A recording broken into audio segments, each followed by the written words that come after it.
Bismillahirrahmanirrahim. Assalamualaikum warahmatullahi wabarakatuh. Waalaikumsalam. Waalaikumsalam warahmatullahi wabarakatuh. Ya, jumpa lagi dengan belajar fisika bersama Pak Nur Syam. Kali ini kita akan lanjutkan pada bincang-bincang masalah fluida dinamik, ya. Anak-anak, kita sudah hampir lebih dari 3 bulan atau setengah semester. Nilai tengah semester sudah Bapak sampaikan. Tidak berapa lama lagi kalian akan mendapatkan raport, ya. Mudah-mudahan hasil raport itu bisa kamu manfaatkan. Oke,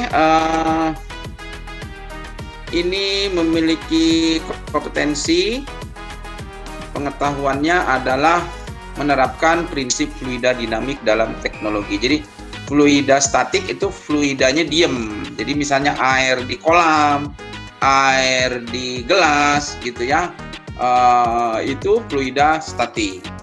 Kemudian udara yang diem juga udara, itu fluida statik. Udara yang diem ya udara di ruangan begini ya.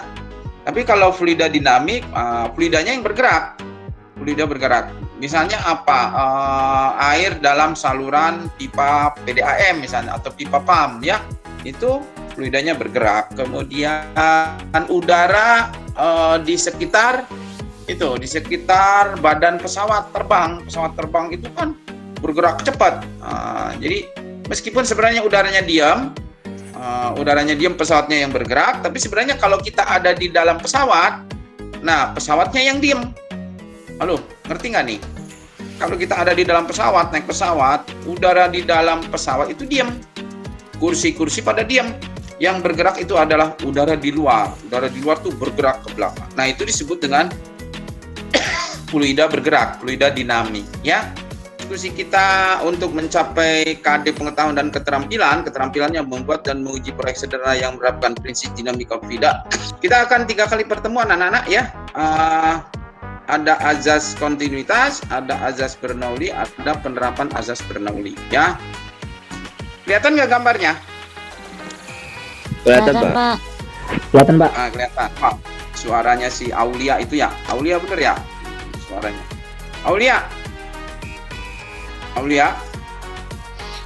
Pak, bukan Aulia. Oh iya, saya. Alia. Ini ada 3 gambar nih, 2 gambar nih yang di atas nih, Alia nih. Ya, Pak. Gambar apa? Ya. Pernah nyiram itu? Pernah nyiram itu? Gimana caranya? Sekarang gimana caranya supaya kamu bisa nyiram yang tempatnya jauh? Dipencet, Pak. Kan ada pencetannya. Saya punyanya yang coklat, Pak. Jadi dipencet. Astagfirullahaladzim. Nah, sekarang pikirkan jangan yang pakai coklat begini. Selang doang. Selangnya doang, Pak. Lubangnya dikecilin. Itu yang lubangnya di itu, Pak. Sebagian ditutup jadi biar keluar banyak panjang. Iya, betul. Jadi kira-kira begini, kalau ditutup separohnya airnya jadi kenceng gitu ya. Iya, Pak. Ya. Jadi ini sebenarnya kehidupan sehari-hari yang kita nanti diskusikan itu namanya asas kontinuitas. Jadi air itu mengalir, kalau permukaannya kecil ditutup sebagian, maka airnya jadi cepat gitu. Jadi kencang. Nah, tapi kalau misalnya dibuka semua, lubangnya tidak dipencet, maka airnya pelan gitu ya. Mancurnya pelan, nggak bisa jauh. Begitu kan? Ya.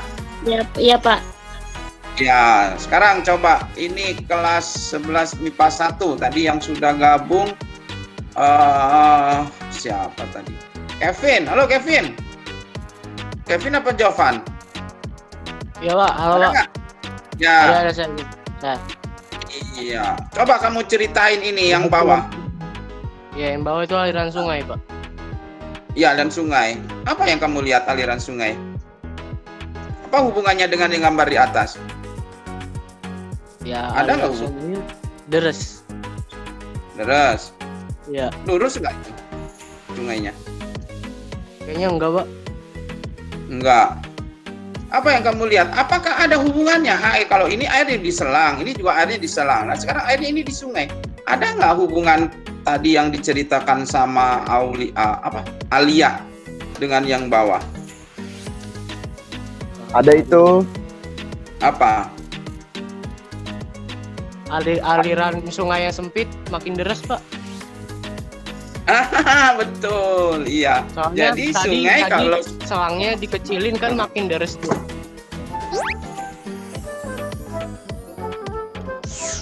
Halo sahabat Dikbud, di masa kebiasaan baru seperti sekarang ini, ingat selalu pesan ibu. Keluar rumah kalau penting saja ya nak, ingat untuk selalu 3M. 3M itu mudah dilakukan dan bisa mencegah penyebaran virus corona. Menggunakan masker, mencuci tangan dengan sabun dan air mengalir, menjaga jarak. Sahabat Dikbud, kalau kamu sayang keluarga, jangan bawa virus ke rumah ya. Ingat pesan ibu, ingat 3M. ciri-ciri fluida ideal. Sekali lagi, ada beberapa istilah ciri-ciri fluida ideal. Yaitu salah satu cirinya adalah memiliki aliran yang sifatnya stasioner.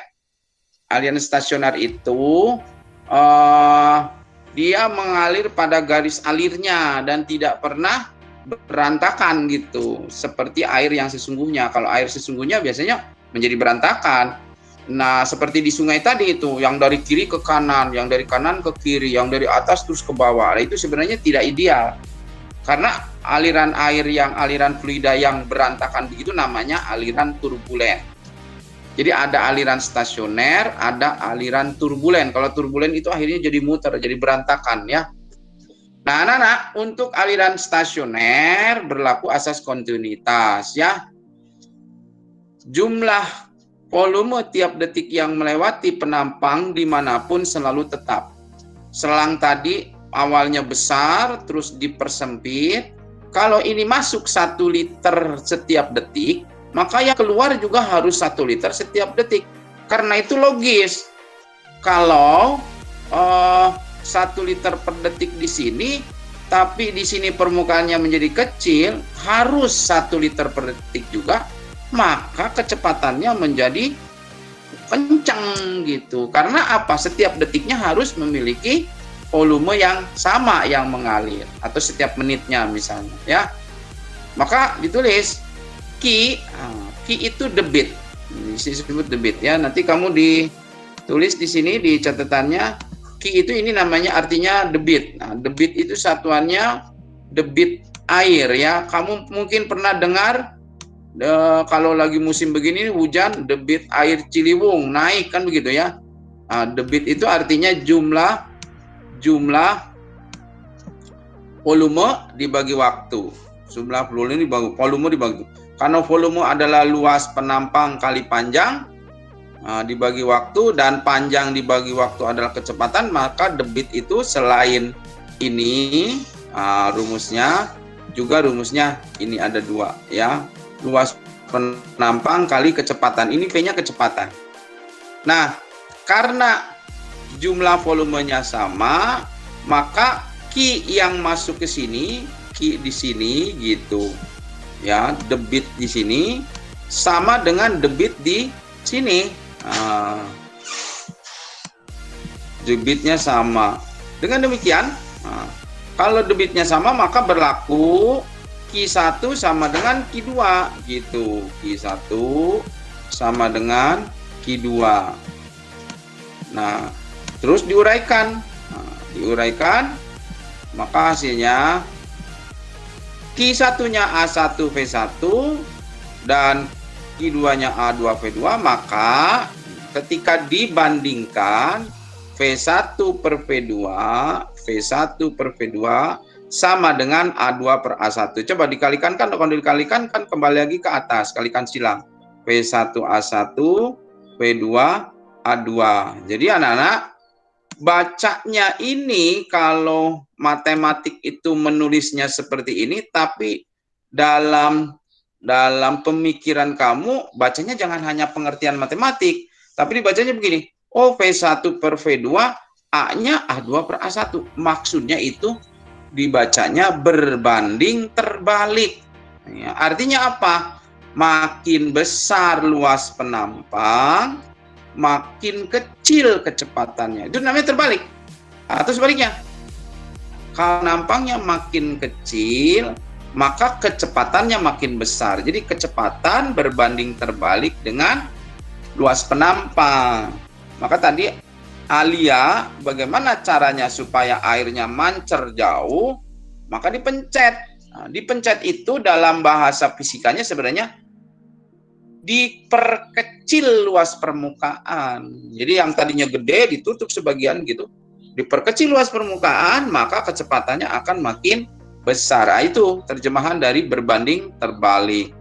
Nah, kemudian karena luas penampang itu, karena ini berbentuk lingkaran dan itu berbanding lurus dengan kuadrat, kan A sama dengan PR kuadrat, maka menjadi R2 per R1 kuadrat. Atau diameternya juga ditulis D2. Jadi artinya sama juga, makin besar jari-jari, kecepatannya makin kecil. Atau sebaliknya, jari-jarinya makin kecil, kecepatannya makin besar, tapi dalam bentuk kuadrat. Ya, jadi kalau jari-jarinya setengah kuadrat 4, maka kecepatannya akan menjadi 4 kali lipat. Begitu ya. Air mengalir dari penampang kecil, D sama dengan 4 cm, ke penampang besar, D sama dengan 8 cm. Jika kecepatan aliran pada penampang kecil 5 meter per second, berapa kecepatan aliran pada penampang besar? Berapa debit aliran pada penampang kecil? Berapa debit aliran pada penampang besar? Bukan penampakan ya. Ini penampang kecil yang sebelah sini, berarti ini kecepatan, ini V1 ya. Ini V1, yang 5 ini loh, yang ini, yang 5 ya. Gitu. Sekarang bagaimana jawabnya? Jawabnya gitu, A1 V1 sama dengan A2 2 ya. Luas penampang itu kan lingkaran. Kalau lingkaran itu luasnya apa? Rumusnya PR kuadrat ya kan. Jadi kalau pakai diameter maka dikeluar jadi 1/4 PD kuadrat. Gitu kan? Ya. Ini luas penampangnya. PD kuadrat. Jadi kalau R, PR kuadrat, tapi kalau D, maka rumusnya ini akan jadi begitu. Hanya 1/4 I kali diameter yang pertama ini 1, ya D1. V1-nya 5 sama dengan A2-nya 1/4 pi D kuadrat, D-nya 8. Jadi hasilnya 80 dibagi 64, maka hasilnya 1,25 begitu ya. Terus yang berubah, berapa debit aliran pada penampang kecil? Debit aliran Q kan itu A kali V. A kali VA kali VA-nya 1/4 pi kali D-nya 4 tapi dijadiin meter ini, jadi 0,04 kali 5 dan seterusnya. Maka hasilnya 5 pi kali 10/4 min 4. Nah, gimana caranya ngitungnya? Nah, ini kan kalau dikuadratkan 16 kali 10/4 min 4 ya. Iya, ini harusnya 20 nanti diganti ya.